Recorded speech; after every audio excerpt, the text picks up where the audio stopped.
Magandang araw mga ka-horror at welcome back nga po palang muli sa aking channel. Nandito na naman nga pala tayo sa bagong episode ng Kwentong Agimat at Anting-Anting. Bali sa video ito mga ka-horror ay may pag-uusapan tayo na dalawang bagay na napaka-importante sa mundo ng lihim na karunungan. Sa ngayon kasi mga ka-horror ay marami ang nalilito o hindi alam o ang tamang paggamit ng dalawang salita na ito, no? Kalimitan ay napagpapalit pa natin ito gaya nung agimat at anting-anting. So dito sa video na ito mga ka-horror ay bibigyan natin ito ng pinakasimpleng paliwanag nang sa gayon ay hindi na tayo nalilito at hindi na natin ito na ipagpapalit ng gamit. At ang dalawang salita nga pala na ito mga ka-horror ay tinatawag na bertud at poder. Bali sa mundo ng mga agimat at anting-anting mga ka-horror, no, ay mayroong dalawang salita na madalas na inuugnay at pinagpapalitan. At ito yung bertud at poder. Marami ang nag-aakala, no, mga ka-horror, na iisa lamang ang kahulugan ng mga ito. Pero ayon nga mga ka-horror sa mga matatandang antingero, albularyo at mga tagapagdala ng lihim na karunungan, ang dalawang salitang ito ay magkaugnay, ngunit magkaiba ang kanilang kalakasan. Ang bertud mga ka-horror ay madalas na iuugnay sa mga mutya at batong may likas na bisa. Samantalang ang poder ay kalimitang naaangkla sa mga medalyon, papel na orasyon at anting-anting na ginagamitan ng dasal. Ngunit hindi ito simpleng pagkakaiba lamang dahil may mas malalim itong kapaliwanagan. So ano nga ba ang bertud? Ang salitang bertud ay nagmula sa salitang Espanyol na virtud na ang ibig sabihin ay bisa, lakas o kapangyarihang nakapaloob sa isang bagay. Sa larangan ng anting-anting, ito ay tumutukoy sa likas na espiritual na enerhiya na nasa loob ng mutya, bato o likhang kalikasan. Hindi ito gawa ng tao mga ka-horror. Ito ay regalo ng kalikasan o may kapal. Kapag may mutya ang isang tao, tinuturing na dala niya ang bertud ng kalikasan. Ilan nga sa halimbawa ng bertud mga ka-horror ay ang mutya ng saging. Ito ay nagdadala ng swerte at proteksyon laban sa malas. Nandyan din mga ka-horror yung mutya ng kidlat. Ito naman ay nagbibigay depensa laban sa tama ng lintik. Nandyan din mga ka-horror yung bato omo, ginagamit sa panggagamot at proteksyon sa kulam. Sa panghalimbawa mga ka-horror ay yung batong buhay na sinasabing lumalaban sa mga masasamang espiritu. Ilan naman sa katangian ng bertud mga ka-horror ay ang pagiging natural at likas. Ito ay hindi kailangan dasalan upang magkaroon ng lakas. At isa rin sa katangian nito yung pagiging pasibo. Naroroon ang bisa pero kung hindi marunong ang may-ari, baka hindi niya lubusang magamit. Ang mga bertud din ay hindi kinokontrol na parang apoy. Nandyan lang siya. Pero kung marunong kang gumamit, mas mapapakinabangan mo ito. So pag-usapan naman natin ngayon mga ka-horror, ang poder.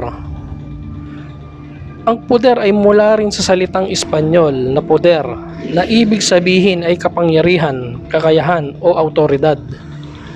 Bali sa larangan ng lihim na karunungan, ito ang kapangyarihan ng tao na gumamit ng orasyon, dasal at basbas upang mamahala sa mga puwersang espiritual. Hindi ito likas na nakapaloob sa bato o bagay. Ito ay pinagkaloob sa tao sa pamamagitan ng mga ritual, debosyon at karunungan. So magbibigay tayo ng ilang halimbawa ng poder mga ka-horror. Nandyan yung medalyon ng San Benito na may kapangyarihang magtaboy ng demonyo, ngunit aktibo lamang kung sinasamahan ng panalangin.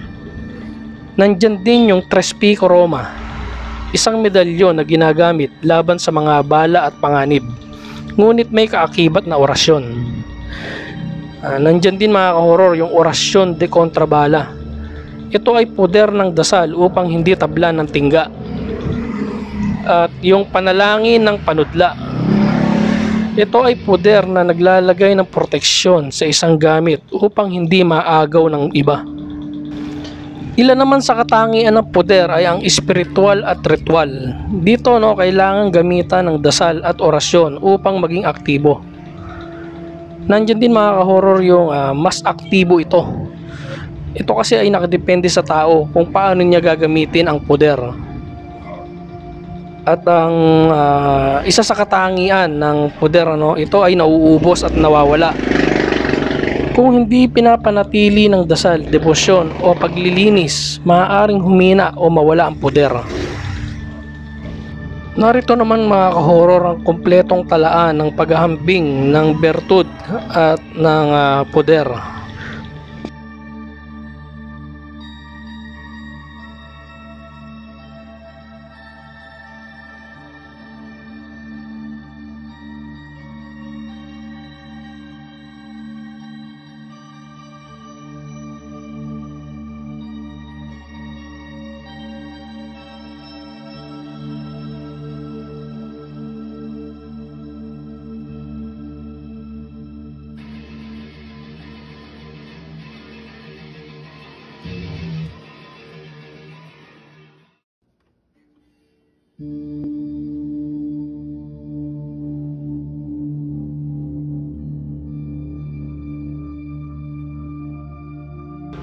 Pagdating naman mga ka-horror sa ugnayan ng bertud at poder, bagamat magkaiba, sila ay magkaugnay at mas malakas kapag pinagsama. Ang mutya na may bertud ay higit na magiging makapangyarihan kung hawak ng taong may poder na gumamit ng dasal at orasyon. Samantalang ang medalyon na may poder ay mas magiging mabisa kung sinamahan ng bertud mula sa isang mutya o batong buhay. So bilang paglilinaw mga ka-horror, ang bertud at poder ay hindi iisa o magkaiba sila. Ang bertud ay likas na bisa na nasa mutya, bato o anumang bagay na gawa ng kalikasan. Samantalang ang poder ay espiritual na kapangyarihan na ipinagkaloob sa tao sa pamamagitan ng dasal, orasyon at debosyon. Ngunit kapag pinagsama ang dalawa, ito ay nagiging mas makapangyarihan at mas malakas kaysa sa kung hiwalay silang gagamitin. Sa madaling salita mga ka-horror, ang bertud ay lakas at ang poder ay kakayahang gumamit ng lakas. Kung pag-uusapan naman natin mga ka-horror ang bisa, ang bertud ay mas madaling itangan dahil likas ang lakas nito at gumagana kahit walang orasyon. Kaya bagay sa pang-araw-araw na proteksyon at swerte. Samantalang ang poder ay mas makapangyarihan laban sa kulam, aswang at mabibigat na puwersa, ngunit nangangailangan ng dasal at disiplina. Kaya't para sa mga pangkaraniwan na tao, mas praktikal na itangan ang gamit na may bertud. Ngunit para sa mga bihasa sa lihim ng karunungan, mas mabisang itangan ang mga gamit na ginagamitan ng poder. So hanggang dito na lang mga ka-horror, at samahan niyo akong muli sa mga susunod ko pang mga kwento patungkol sa agimat at anting-anting. Maraming salamat po.